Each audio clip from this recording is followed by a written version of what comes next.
Bonjour les amis, alors nous nous retrouvons aujourd'hui pour un passage très difficile de la Genèse, pour ne pas dire le plus difficile de la Bible.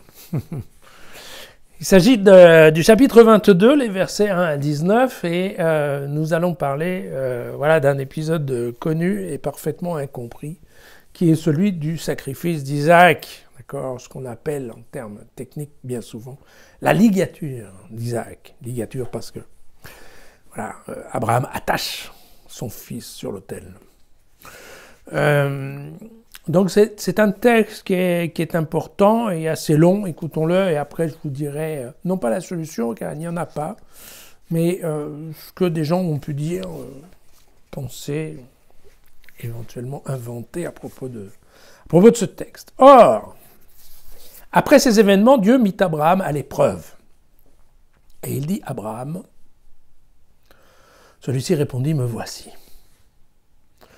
Alors prends ton fils, ton unique, Isaac, celui que tu aimes, pars pour le pays de Moria, et là, tu l'offriras en holocauste sur celle des montagnes que je t'indiquerai. Abraham se leva de bon matin, sangla son âne, prit avec lui 2 de ses jeunes gens et son fils Isaac. Il fendit les bûches pour l'holocauste, il partit pour le lieu que Dieu lui avait indiqué. Le 3e jour, il leva les yeux et vit de loin ce lieu. Alors Abraham dit aux jeunes gens, « Demeurez ici, vous, avec l'âne.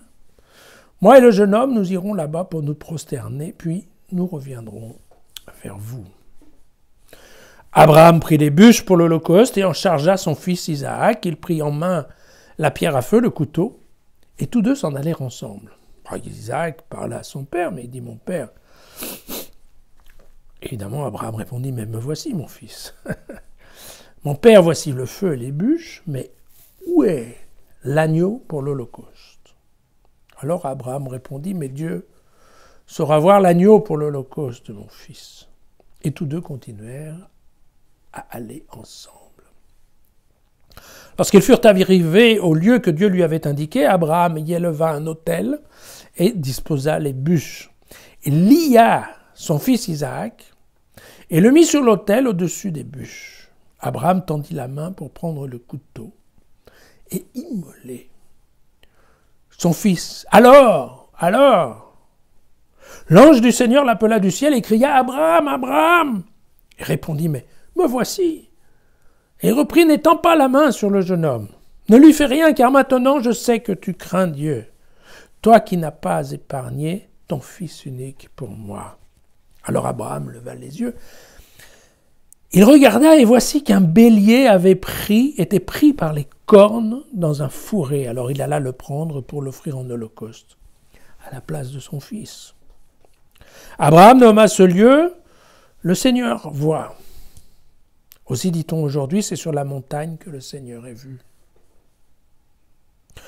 L'ange du Seigneur appela Abraham du ciel une seconde fois et lui dit « Je le jure par moi-même, oracle du Seigneur, parce que tu as fait cela et n'as pas épargné ton fils unique, je m'engage à te bénir et à faire proliférer ta descendance autant que les étoiles du ciel et le sable au bord de la mer. Ta descendance occupera la porte de ses ennemis, c'est en elle que se béniront toutes les nations de la terre, parce que tu as écouté ma voix. »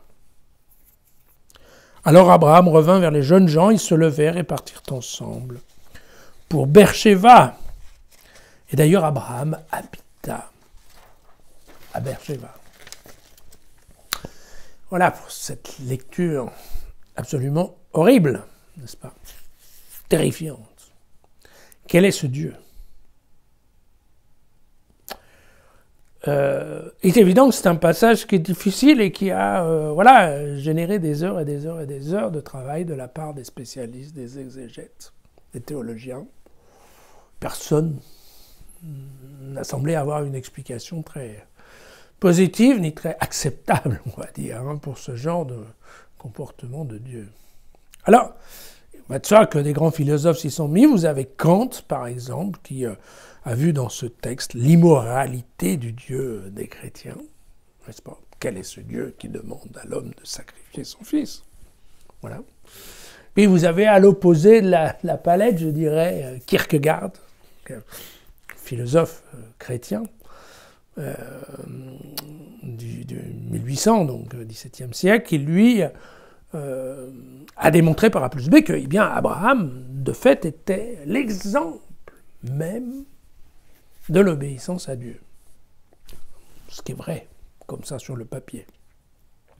Et que donc, c'était Abraham qui était en fait à la base du peuple d'Israël. Voilà. Alors, ce texte, comme je vous l'ai dit, il fait partie donc des chapitres 20 à 22, sont chapitres qui font partie de la deuxième révision de ce qu'on appelle donc le texte un peu éloïste.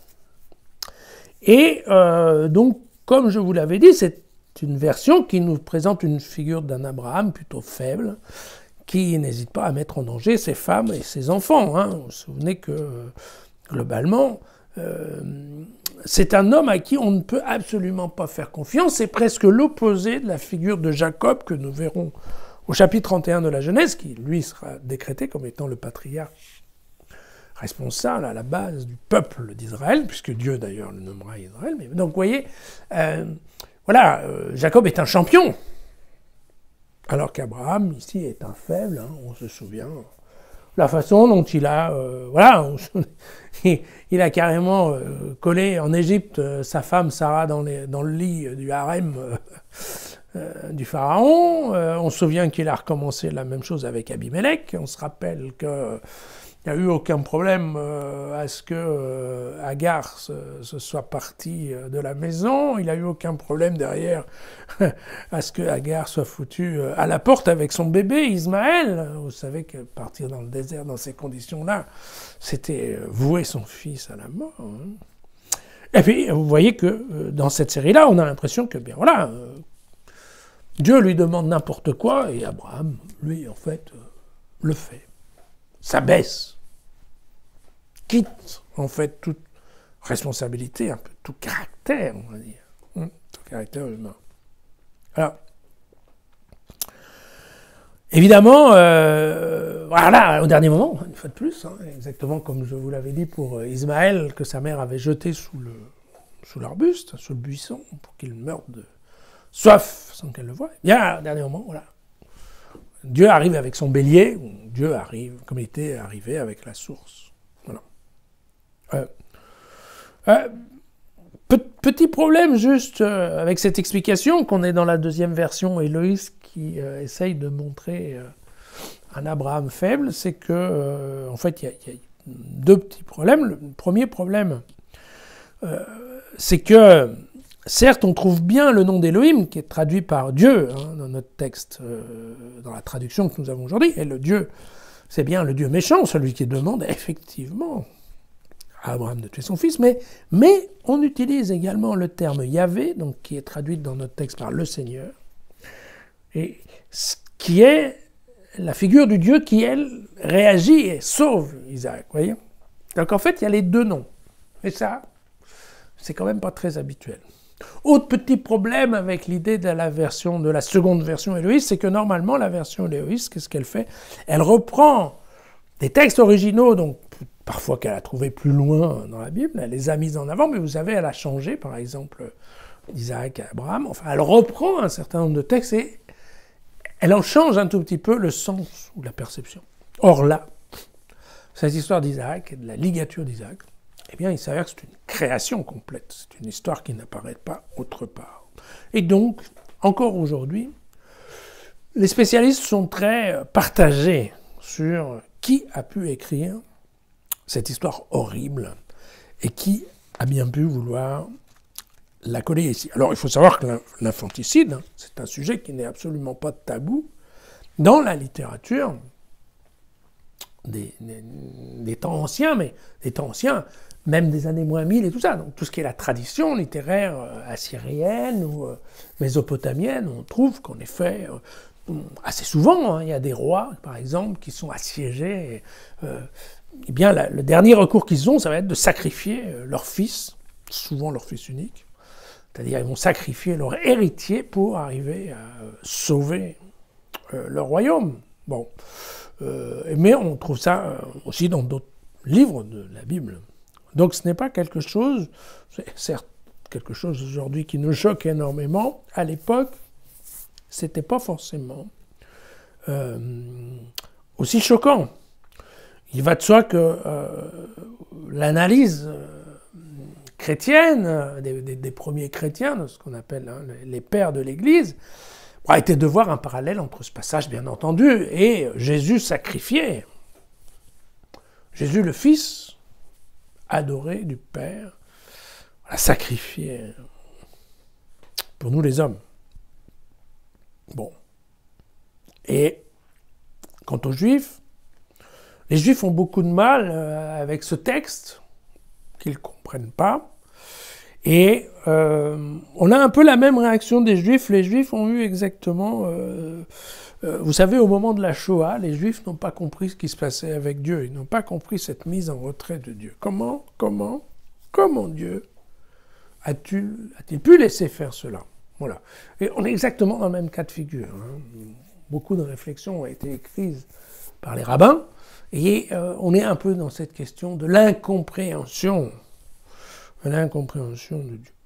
Parce qu'évidemment, certes, la Genèse parle beaucoup de la crainte de Dieu, ça fait partie des sujets classiques dans la Bible, comme dans l'Évangile, mais la crainte de Dieu poussée à cette fin ultime d'avoir à sacrifier son Fils, c'est quelque chose qui va quand même un peu loin. On a bien compris que, par exemple, Dieu avait donné le jardin d'Éden à Adam, et Adam, en fait, là un peu, s'en est foutu, quoi. Et là, Abraham qui a donné son fils à Isaac, et puis Dieu, qui a donné le fils à Abraham, et puis maintenant il le reprend. C'est quoi ce Dieu qui donne d'une main et qui reprend de l'autre? Vous voyez, c'est quand même choquant, difficilement compréhensible. Un Dieu cruel, disait Thomas Romer, qui est un des grands exégètes actuels. Et puis ce Dieu, pour être très honnête, il a promis maintes fois à Abraham des milliers de descendance. En fait, aujourd'hui, il n'y a que 2 fils. Hein. Il y a Ismaël, qu'Isaac a gentiment foutu dehors, et puis même Isaac, maintenant, se retrouve coincé. Donc vous voyez que Abraham lui-même est en position de devoir probablement douter où sont passées les promesses de Dieu. Et donc globalement, c'est vrai, aujourd'hui, personne n'a vraiment d'explication à ce texte, si ce n'est certains qui disent que quand Abraham a cru entendre Dieu, en fait, c'était Satan qui lui parlait. Je vous laisse libre de toute conclusion. Voilà. À demain, j'espère, pour une histoire un peu plus rigolote, parce que là, c'est vraiment pas très marrant. Voilà, à demain.